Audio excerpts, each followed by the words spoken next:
räägin siis täna sellest, millest rääkis David Schmidt oma viimases maikuu webinaris. Teemaks oli veemasin X2O ja veemasin siis Ameerikas praegu on saadaval juba kolm saadetist või kolm partiid on turule tulnud, kõik on kiiresti läbi müüdud. Viimane müüdi vist poole tunniga. Ja aga praegu siis on tootmine toimib.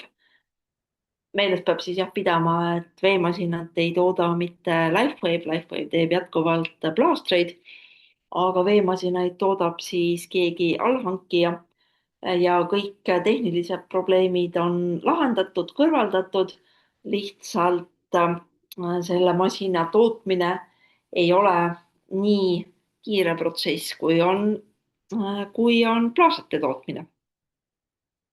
Ja rääkis ta ka siis väga kindlalt sellest, et väga edukalt läheb siis protsess, mille eesmärgiks on siis see veemasin saada ka mujale maailma.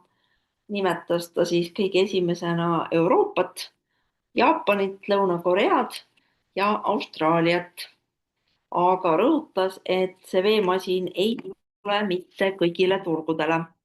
Nii et ma väga loodan, et kui Euroopasse tuleb, siis ikka Eestisse tuleb ka.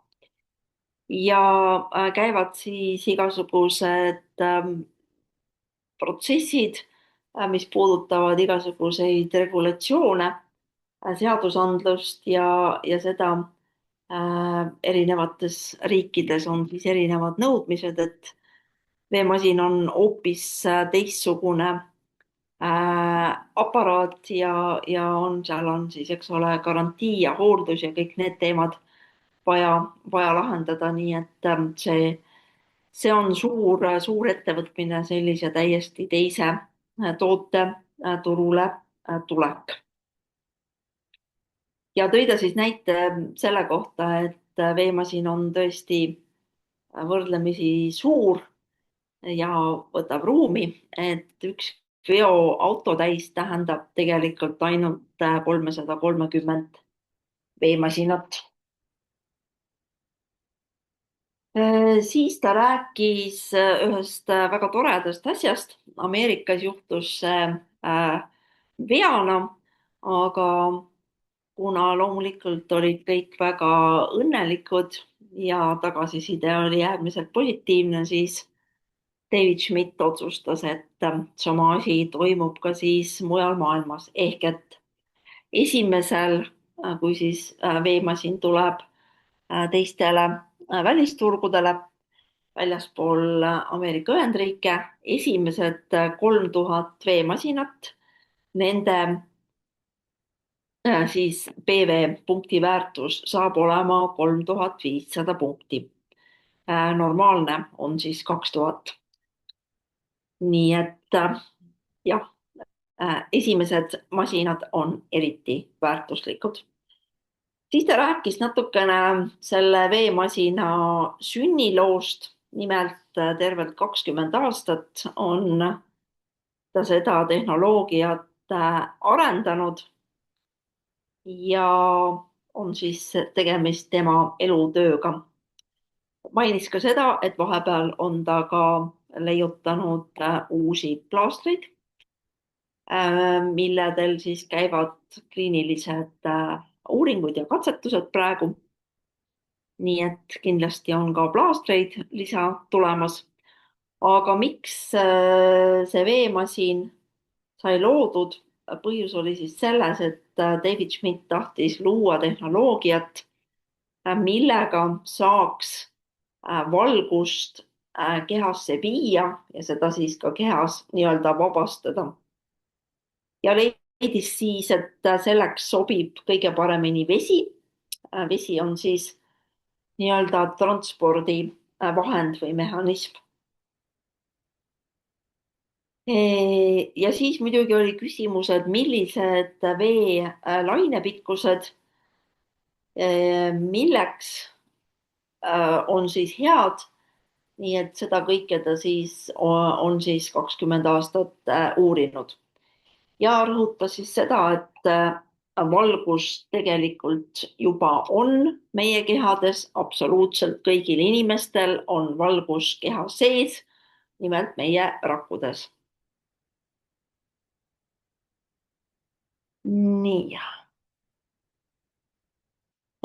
siis ta jah, rääkis sellest, et kuidas ta on siis uurinud igasuguseid elusolendeid looduses, kes põhimõtteliselt ei vanane, et teada saada, milles on siis nende nii-öelda saladus või selle põhjuseks sipelgaid ja verivähke ja igasuguseid muid elukaid ja jõudnud siis jah, teadmisele või arusaamisele, et nende veres on midagi teistsugust.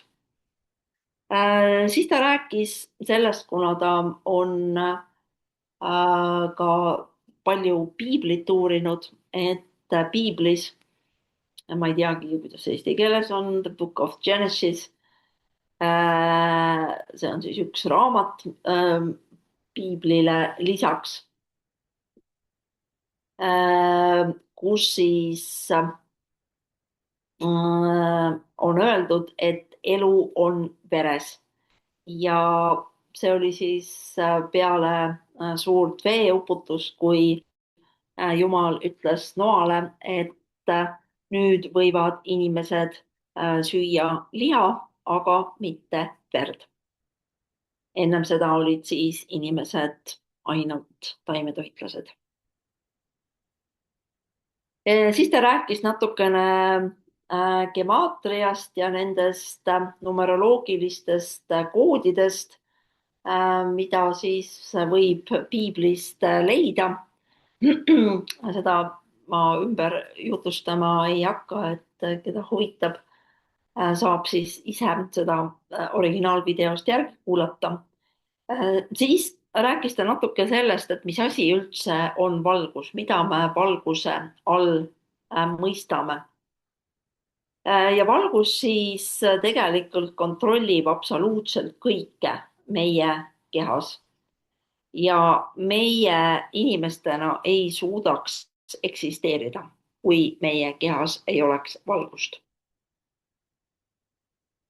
ja klassikaline valguse mõiste või definitsioon on siis see, et valgus on valguslained, aga Isaac Newton jõudis siis selleni, et valgus on osakesed, on osakeste, et valgus koosneb osakestest ja valgus on siis mitte ainult laine, vaid ta on osakestest koosnev laine.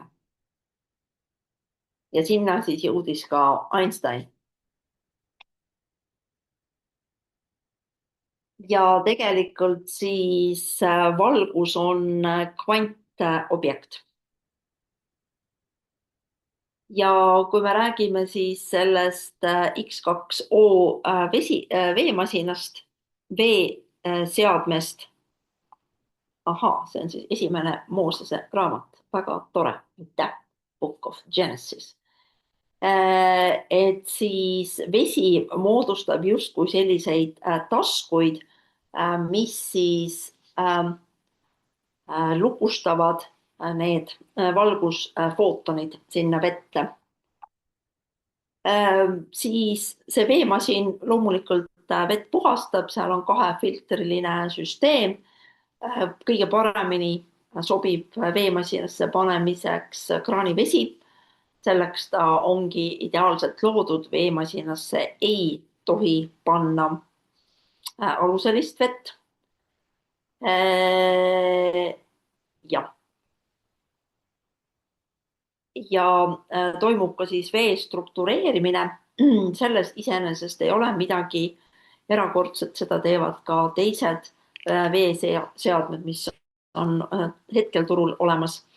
siis rikastatakse vett vesinikuga ka selles ei ole midagi erakordset, aga siis vee rikastamine valgusfootonitega. See on midagi sellist, mida pole ennem tehtud ja selline vee olek on siis midagi täiesti uut ja enneolematut, patenteeritud tehnoloogia ainult LifeWave'il. Ja vesi, mis veemasinast tuleb, on siis aluseline. Selle vee pH on 9,4 ja seda vett on siis David Schmidt kirjeldanud kui väga sellist pehmet ja siidist, et vee pindtihedus on muudetud. Ja tänu sellele siis vesi jõuab rakkudesse väga kiiresti. Ja esimest korda mainis ta ka seda, mida mina ei ole ennem kuulnud, et üks veemasina filtritest lisab sinna vette ka veidi magneesiumit. Kehas toimuvad siis bioelektrilised muutused. Neid on siis kliiniliste katsete käigus mõõdetud erinevate seadmetega, erinevate analüüsidega, on siis tehtud vereanalüüse, uriinianalüüse ja need muutused toimuvad sekunditega. Samamoodi paraneb siis ainevahetus ja täpselt samamoodi nagu on plaastritega, mõned inimesed tunnevad midagi kohe, mõned ei tunne. Need, kes ei tunne, see ei tähenda seda, et see vesi neile ei mõjuks.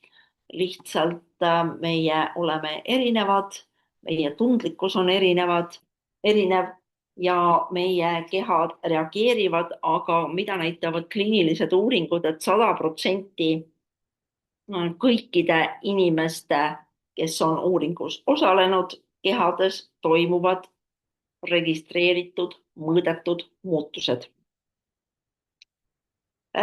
Oli küsimus, mida siis võiks oodata, kui inimene alustab selle valgusvee joomist.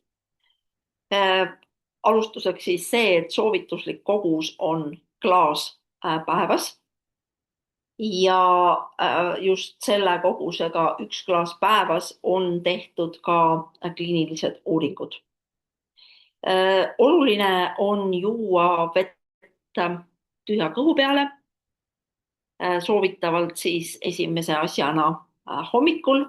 Vee valmistamistsükkel masinal on 45 minutit, nii et kui ärkate, panete masina kohe tööle, siis teete oma toimetusi ja siis on 45 minuti pärast valmis vesi joomiseks.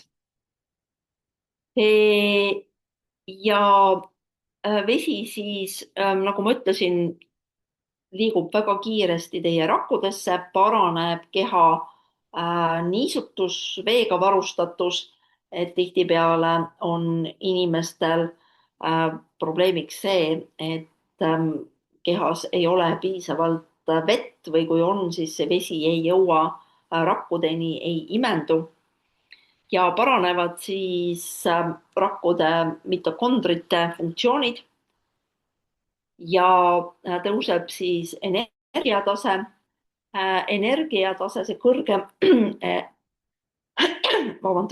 energiatase säilib siis 3–5 tunni jooksul. Ja soovituslik on siis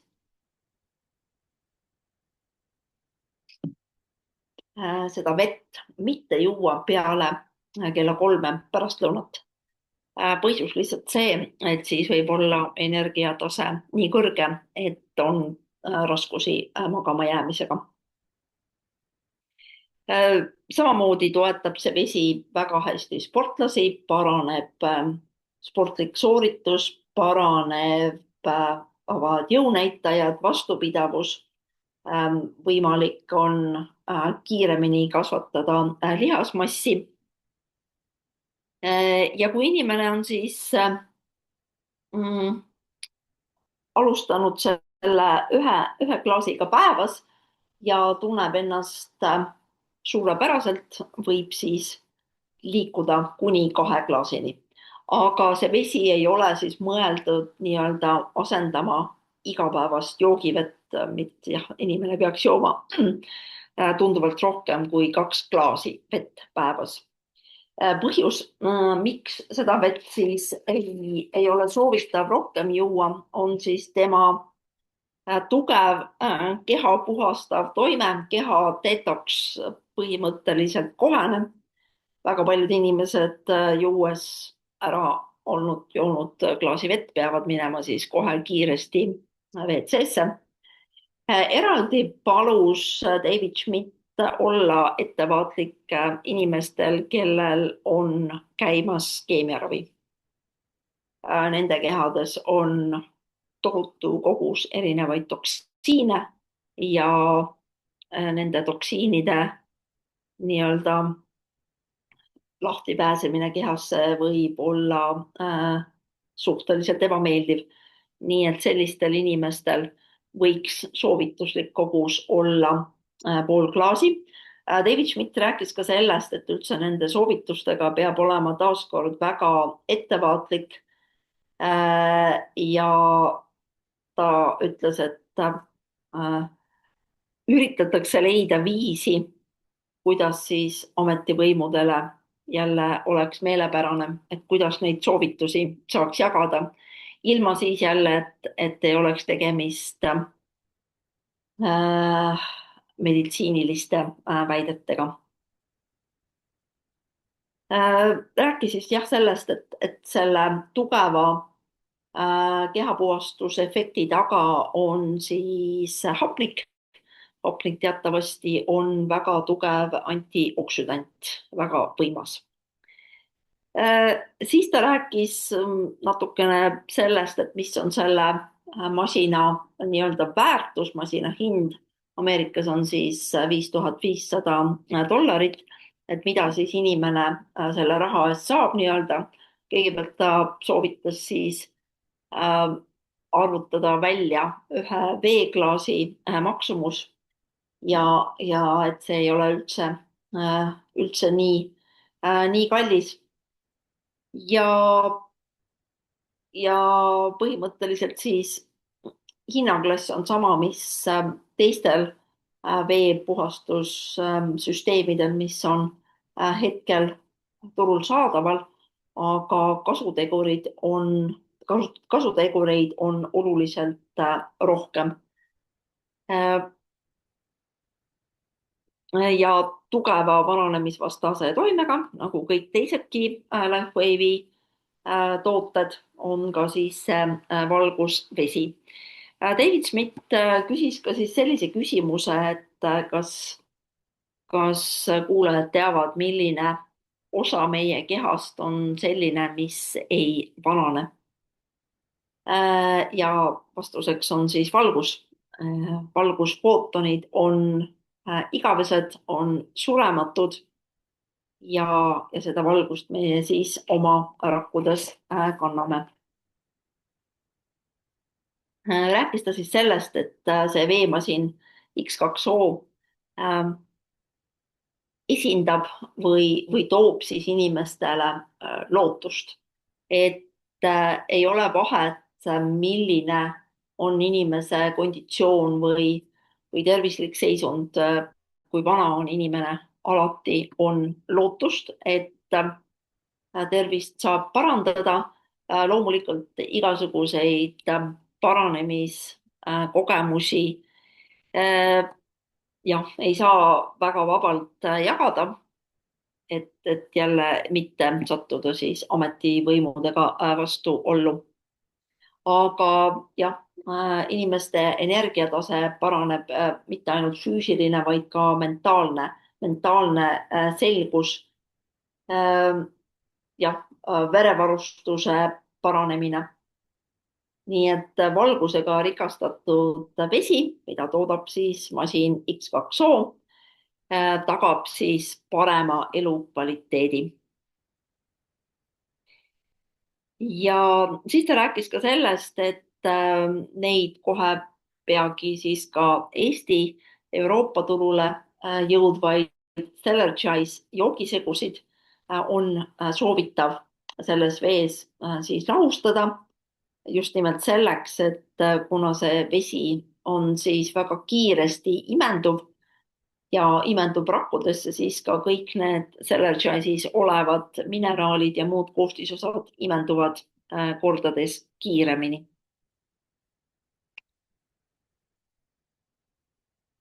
Ja siis ta rääkis jah ka sellest, et plaastrid ei kao mitte kuskile. X39 on ka edaspidi ja jätkuvalt Lifewave'i lipulaev ja number üks toode ja soovitus inimestele olekski siis alustada alati plaastritest, soovi korral lisada siis need Celergise õhtu ja hommikusegu ja siis see uus valgusvesi. Et sellised olid siis minu märkmed ja kokkuvõtted David Schmidti webinarist. Kindlasti, kui veemasina saabumise aeg tuleb lähemale, räägime sellest masinast veelgi ja kindlasti paar sõna räägime sellest juba järgmisel nädalal, kui meiega on jälle doktor John Harmon, sest temal on see masin olemas, tema seda vett joob ja kuuleme siis, kas tal on midagi põnevat ja uut jagada.